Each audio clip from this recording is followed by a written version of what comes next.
सुल्तान अब्दुल हमीद दूम, जिसे अब्दुल हमीद खां के नाम से भी जाना जाता है, सल्तनत उस्मानिया का 34वां सुल्तान था, जिसने 1876 से 1909 तक हुकूमत की। उनके दूर हुकूमत में अहम अंदरूनी और बैरूनी चैलेंज थे, जिन्होंने 19वें के आखिर और 20 के अवाइल में उस्मानी तारीख के धारे को तश्कील दिया।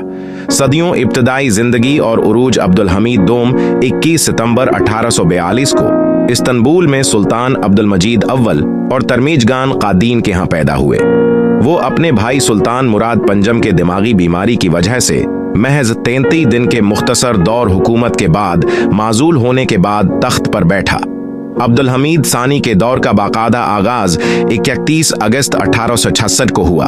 अब्दुल हमीद सानी का कादा अब्दुल हमीद दोम को अपने दौर हुकूमत में कई बहरानों का सामना करना पड़ा, जिसकी खुसूसियत जदीदियत और इस्लाहात की कोशिशों के साथ साथ कंट्रोल को बरकरार रखने के लिए आमरियत को बढ़ाना है। उस्मानी जवाल। उनके दौर हुकूमत में सल्तनत उस्मानिया इक्तिसादी, सियासी और अस्करी तौर पर मुसलसल जवाल पजीर रही। सल्तनत ने पछली दहाइयों में काफी इलाकों को खो दिया था और एक बड़ी ताकत के तौर पर अपनी हैसियत बरकरार रखने के लिए जदोजहद कर रही थी। अब्दुल हमीद की पॉलिसियां।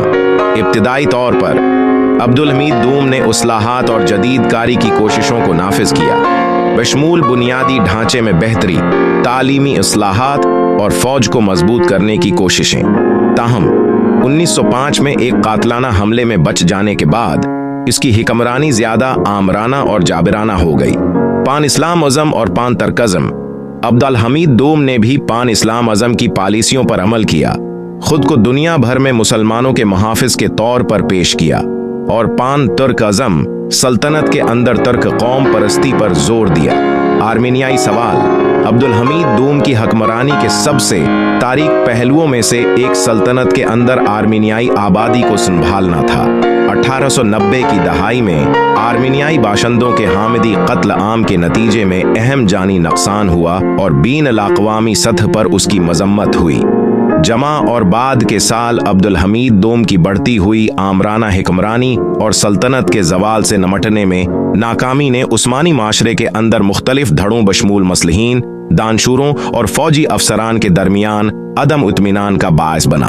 1909 में young Turks committee of union and progress के नाम से जानी जाने वाली इस्लाही सोच रखने वाले अफसरान के एक ग्रुप ने बगावत की, जिसने अब्दुल हमीद दोम को अपने छोटे भाई मोहम्मद पंजम के हक में दस्तबरदार होने पर मजबूर किया।